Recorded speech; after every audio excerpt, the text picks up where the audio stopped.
ದೇಶದಲ್ಲಿ ಬಿಜೆಪಿ ಸರ್ಕಾರ ಆಡಳಿತಕ್ಕೆ ಬಂದ ಮೇಲೆ ಮಹಿಳೆಯರು ಮತ್ತು ದಲಿತರ ಮೇಲೆ ದೌರ್ಜನ್ಯಗಳು ಹೆಚ್ಚಾಗಿ ನಡೆಯುತ್ತಿದೆ.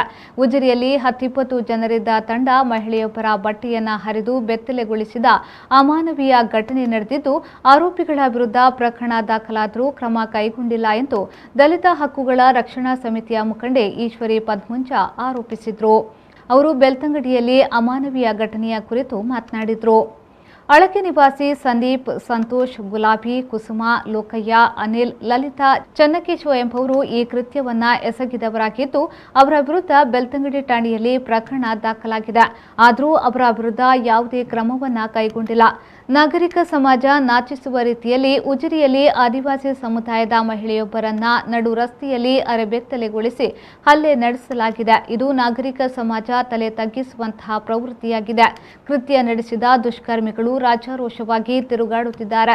ತಕ್ಷಣ ಅವರನ್ನ ಪೊಲೀಸರು ಬಂಧಿಸಬೇಕು ಎಂದು ಆಗ್ರಹಿಸಿದರು. ದೇಶದಲ್ಲಿ ಬಿಜೆಪಿ ಸರ್ಕಾರ ಆಡಳಿತ ಬಂದ ಮೇಲೆ ಮಹಿಳೆಯರು ಮತ್ತು ದಲಿತರ ಮೇಲೆ ದೌರ್ಜನ್ಯಗಳು ಹೆಚ್ಚಾಗಿ ನಡೆಯುತ್ತಿದೆ. ಅದು ಕೂಡ ಉತ್ತರ ಪ್ರದೇಶದಲ್ಲಿ ದಲಿತರು ಮತ್ತು ಮಹಿಳೆಯರನ್ನು ಪ್ರಾಣಿಗಳಿಂದಲೂ ಕಡೆಯಾಗಿ ಕಾಣಿಸ್ತಾ ಇರುವಂಥದ್ದು ನಮಗೆಲ್ಲರಿಗೂ ಗೊತ್ತಿರುವಂಥದ್ದು. ಅದೇ ರೀತಿ ಇದು ಕರ್ನಾಟಕ ರಾಜ್ಯದ ದಕ್ಷಿಣ ಕನ್ನಡ ಜಿಲ್ಲೆಯ ಬೆಳ್ತಂಗಡಿಯ ಉಜಿರೆಯಲ್ಲಿ ಕೂಡ ಇಂಥದೇ ಒಂದು ಪ್ರಕರಣ ದಾಖಲಾಗಿದೆ.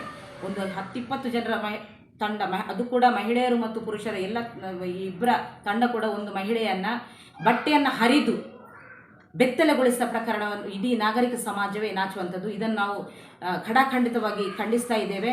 ಅದೇ ರೀತಿ ಇದು ನಾವೊಂದು ದಲಿತ ಹಕ್ಕು ರಕ್ಷಣಾ ಸಮಿತಿ ಮಧ್ಯ ಪ್ರವೇಶ ಆದ ಮೇಲೆ ಪೊಲೀಸರಿಗೆ ನಾವು ಫೋನ್ ಮಾಡಿ ಒತ್ತಾಯ ಆದಮೇಲೆ ಕೇಸ್ ದಾಖಲಾಗಿದೆ.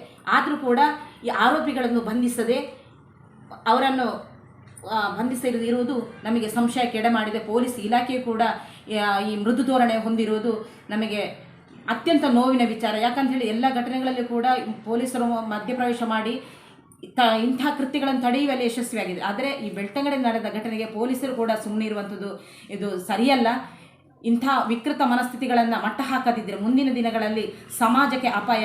ಇಂಥವರನ್ನು ತಕ್ಷಣ ಬಂಧಿಸಬೇಕು. ಇಲ್ಲದಿದ್ದರೆ ಮುಂದಿನ ದಿನಗಳಲ್ಲಿ ಮಹಿಳಾ ಸಂಘಟನೆ ಮತ್ತು ದಲಿತ ಹಕ್ಕು ರಕ್ಷಣಾ ಸಮಿತಿ ನೇತೃತ್ವದಲ್ಲಿ ಸರ್ಕಾರದ ವಿರುದ್ಧ ದೊಡ್ಡ ರೀತಿಯಲ್ಲಿ ಪ್ರತಿಭಟನೆ ಮಾಡಲಾಗುವುದು ಅಂತ